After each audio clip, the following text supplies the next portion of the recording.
Salut, bienvenue, c'est Igloo Kids avec Cédric Simonin. Bonjour Eric. Bonjour Cédric, je suis très heureux de vous retrouver pour cette deuxième partie d'Igloo Kids 2022. On a connu les premières parties avec 3 classes. La première est revenue. Oui. Ils ont vu de la lumière, ils sont rentrés, c'est revenu. Ils ont surtout bossé sur des thèmes que vous avez choisis. Alors que l'on a choisi communément déjà avec le rectorat, ça fait quelques mois que l'on travaille sur ces sujets-là. Le premier travail, les premières émissions, c'était en lien avec le programme qu'ils ont tout au long de l'année. Et je trouvais aussi intéressant d'avoir leur regard d'enfants de 10 ans sur qu'est-ce que l'habitat idéal selon eux. Donc ils ont beaucoup travaillé avec leurs professeurs et on remercie encore Claire Gomis. Donc ils ont beaucoup travaillé, ils ont préparé des maquettes, des documents, etc. qui vont nous présenter un après l'autre et puis on aura des questions à leur poser dans un deuxième temps. C'est la classe de Claire Gomis que l'on salue, l'école primaire du Neuhof, en CM1, CM2, et je vous propose, puisque vous êtes là les enfants, de commencer par vous applaudir. Vous pouvez déjà vous applaudir pour vous souhaiter la bienvenue dans cette émission. Et comme ça fait des applaudissements pour celle qui va commencer, c'est Selena. Bonjour Selena. Bonjour. Bonjour Selena, ça va bien? Oui. Alors, c'est une présentation que tu vas faire de ce travail sur la maison idéale. Vous avez beaucoup réfléchi tous ensemble. Vas-y, c'est à toi. Lieux et matériaux. Notre habitat idéal se trouverait dans la nature au calme avec des animaux. Cela peut être en forêt, à la campagne, sur une île montagne, au bord de la mer ou même sur une île. Il ne devrait pas être trop loin d'une grande ville pour pouvoir faire des courses ou aller chez le docteur facilement. Nous pouvons vous donner l'exemple d'Aubure. C'est un village d'Alsace où nous sommes allés en classe verte. Nous avons aimé ce lieu-là car il se trouve en montagne au milieu de la forêt.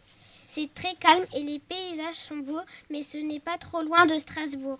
Nous aimerions que notre habitat soit construit avec des matériaux naturels pour ne pas polluer et pour que la maison soit cachée dans la nature. Nous avons pensé au bois, à l'argile et à la paille car ce sont des matériaux naturels qui isolent du froid et de la chaleur. Bravo. Bravo, merci. Ce qui est intéressant, c'est que finalement, ce sont les matériaux qu'on utilise qui reviennent, je ne vais pas dire à la mode, parce que les matériaux, ce qu'on appelle les matériaux biosourcés, donc en fait, c'est épris de pragmatisme, et ce sont des choses que l'on peut déjà mettre en œuvre pour un habitat idéal. Merci. Je l'habite très bien, moi, cette maison cachée dans les bois. Oui. Bon, pas avec vous, évidemment. Non, surtout pas avec vous. On s'entendrait pas bien caché dans les bois. Ça n'irait pas. Merci beaucoup, Selena. On va accueillir Corentin pour le deuxième projet. Et comme on est à la radio, mais qu'on filme cette émission, on voit et on découvre ce deuxième projet. Corentin, salut, c'est à toi. Bonjour. Un habitat autonome. Afin d'être autonome en énergie, nous aimerions avoir des panneaux solaires reliés à des batteries qui gardent l'énergie. Pour faire fonctionner certains appareils électriques comme la télévision, nous avons imaginé un vélo qui les alimenterait en énergie lorsqu'on pédale. Pour économiser l'eau, il faudrait installer des réservoirs d'eau de pluie qui serviraient à arroser le potager et qui pourraient aussi être utilisés pour les toilettes. Nous imaginons aussi un système pour recycler les eaux usées. Nous aimerions aussi avoir un potager pour faire pousser des fruits et des légumes. Il faudrait une serre afin de continuer à les cultiver en hiver. Très bien, je note qu'ils n'ont pas oublié la télé, évidemment. Corentin, est-ce que tu pédales beaucoup dans la vie ? De temps en temps, je fais du vélo. Ah ouais, là, dans ta maison idéale, il faut beaucoup pédaler, si j'ai bien compris. Oui, parce que ça va nécessiter beaucoup d'énergie. On retrouve, et c'est vrai que c'est assez, on le retrouve dans tous les groupes de travail de toutes les classes. C'est vrai on sent cette sensibilité au développement durable. On retrouve, et on va le retrouver tout au long des émissions, cette sensibilité autour des éléments qui produisent de l'énergie et d'être au maximum autonome et en préservant au maximum la nature, l'eau. C'est assez intéressant. C'est très pragmatique aussi. Donc, ce sont des choses qu'on va pouvoir mettre en œuvre ou qu'on a déjà mises en œuvre. Merci beaucoup, Corentin. On va enchaîner avec Uchechi. Bonjour, Uchechi. Bonjour. Un nouveau projet de la maison idéale que l'on découvre avec une jolie maquette, un joli dessin. C'est à toi.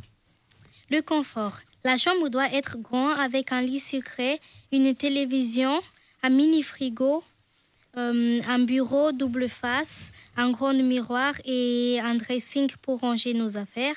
Nous aimerions aussi un décor avec plein de lumières multicouleurs. Le salon doit être spacieux pour accueillir des invités. Il y aura un canapé convertible en lit. Nous aimerions un grand écran avec un enceinte pour regarder des films et écouter de la musique. Nous aimerions aussi une grande bibliothèque. Nous aimerions une cuisine américaine ouverte sur le salon pour profiter de l'ambiance et surveiller les enfants. Dans la salle de bain, il y aura une douche et une baignoire pour avoir le choix. Dans toute la maison, il y aura un chauffage au sol pour ne pas avoir froid aux pieds. Parfait, belle maison. Belle maison, là on a une thématique sur la volumétrie, la gestion des espaces qui est intéressante. On voit que l'espace de la chambre est un élément important, évidemment pour des enfants de 10 ans et peut-être même des adolescents. C'est vrai que l'habitat redistribue les espaces depuis quelques années. On a vu les cuisines fermées se transformer en cuisines ouvertes, des espaces qui sont de plus en plus petits, donc une rationalisation des espaces beaucoup plus importante. Après des normes d'accessibilité handicapées qui font des volumes qui sont un peu plus importants, comme les toilettes, au détriment d'autres espaces. Là, on se rend compte que finalement, il y a une volonté claire dans cette chambre d'avoir son espace à soi, son propre territoire, son chez-soi, dans son chez-soi. Et avec les pieds chauds. Hein. Et avec les pieds chauds, c'est important. C'est vraiment très important. Merci, Uchechi. On enchaîne avec un 4e projet signé Fawzi et Angéline qui vont venir tous les deux présenter leur projet. Bonjour à tous les deux. Bonjour. Bonjour. Qui commence alors ? Moi. Vas-y, Fawzi, c'est à toi. Les loisirs. À l'intérieur de la maison, nous aimerions des consoles de jeux comme la PS5 ou la Xbox Series avec des manettes qui produisent de l'énergie quand on appuie sur les touches. À l'extérieur, nous avons imaginé une cabane dans un arbre reliée à la maison par une tyrolienne. Il y aura un grand jardin avec un toboggan qui actionne une fontaine lorsqu'on glisse dessus. Nous aimerions une piscine naturelle. C'est une piscine qui n'utilise pas de produits chimiques, mais des plantes qui nettoient l'eau naturellement.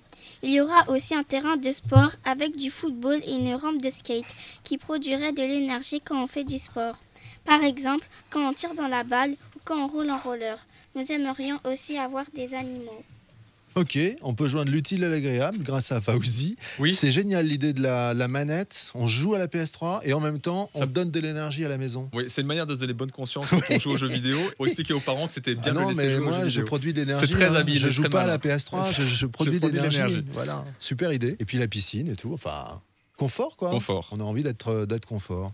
Merci à vous deux. Alors, ce sont des projets en commun. Hein. Ils ont tous travaillé sur ces 4 projets. Et maintenant, Inès va répondre à quelques questions. Inès, bonjour. Bonjour. Cédric, attention maintenant, c'est à vous de les cuisiner. Alors oui, il y a 2 questions majeures que je m'étais posées avant d'imaginer ou qu'on imagine ensemble Igloo Kids. C'était quel était le regard que ces enfants avaient sur la notion d'écosystème, du développement durable. Et la deuxième, c'était l'influence qu'avait pu avoir le confinement sur ces enfants-là, parce que les enfants, on les a assez peu entendus. Alors que les adultes, on en a vraiment on en a soufflé. un peu ras-le-bol même. Donc ma première question, c'est pourquoi c'est si important de construire en préservant l'écosystème ? Il est important de préserver la nature car quand on la détruit, elle prend du temps à revenir. La nature nous permet de respirer et elle abrite de nombreux êtres vivants qu'il faut protéger pour préserver l'écosystème. Protéger la nature, c'est préserver la vie sur Terre. De plus, nous aimons profiter de la nature et l'admirer. Eh ben, bravo. Et c'est des questions, vous en parlez entre vous de tout ça, j'imagine, évidemment. Oui. Entre vous, les élèves, avec votre professeur, vous en avez beaucoup parlé. Oui. Eh ben, ça se sent. Quand tu donnes cette réponse, ça se sent. C'est vrai. Oui. Merci Inès. Merci. Au revoir. Et le dernier, c'est Muhammad, qui est plutôt dans un micro à sa taille. Voilà, là c'est parfait. Il a le choix.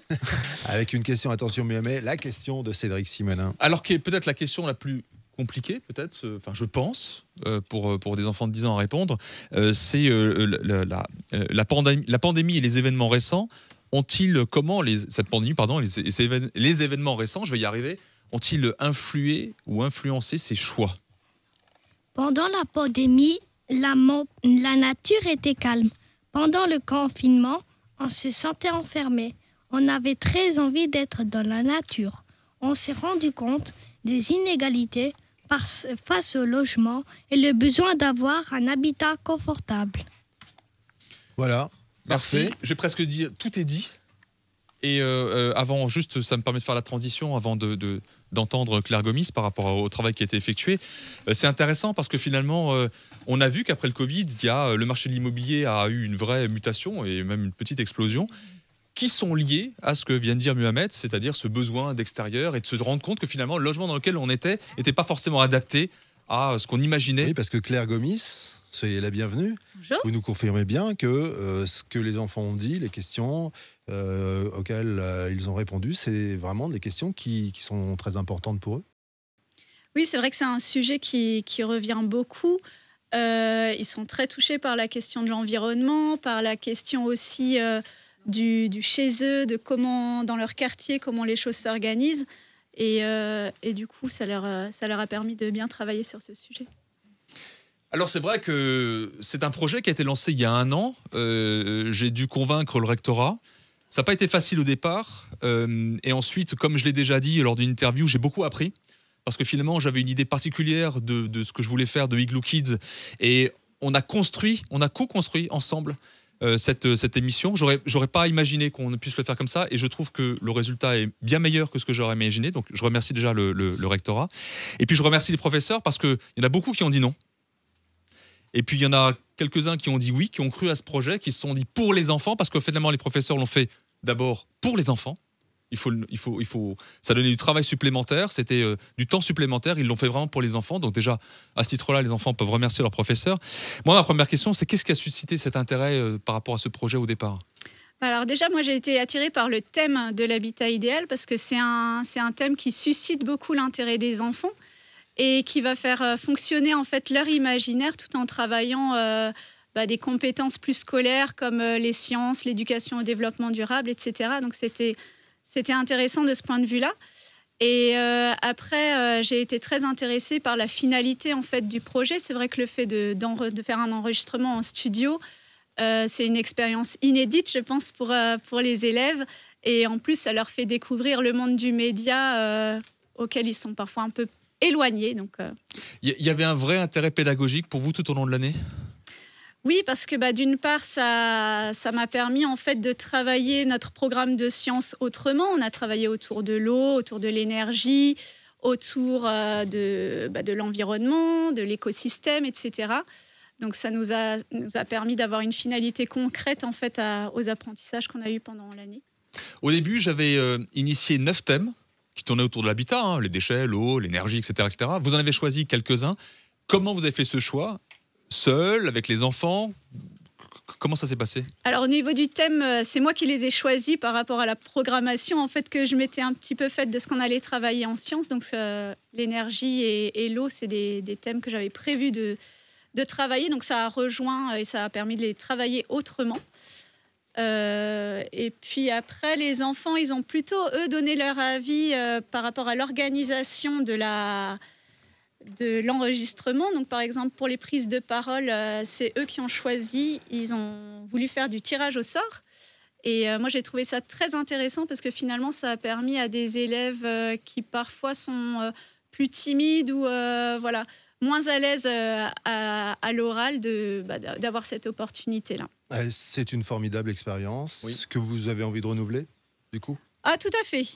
Cédric, on prend rendez-vous pour l'année prochaine avec la classe de Claire Gomis. Alors, on ne peut pas faire de promesses que l'on ne sache tenir, Eric.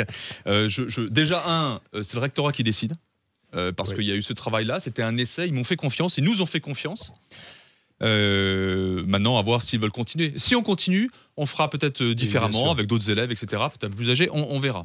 Très bien. Merci Cédric Simonin, merci pour cette belle idée. On va remercier également Sébastien qui a coordonné toute cette émission, toutes les émissions d'Igloo, et Nono à la réalisation.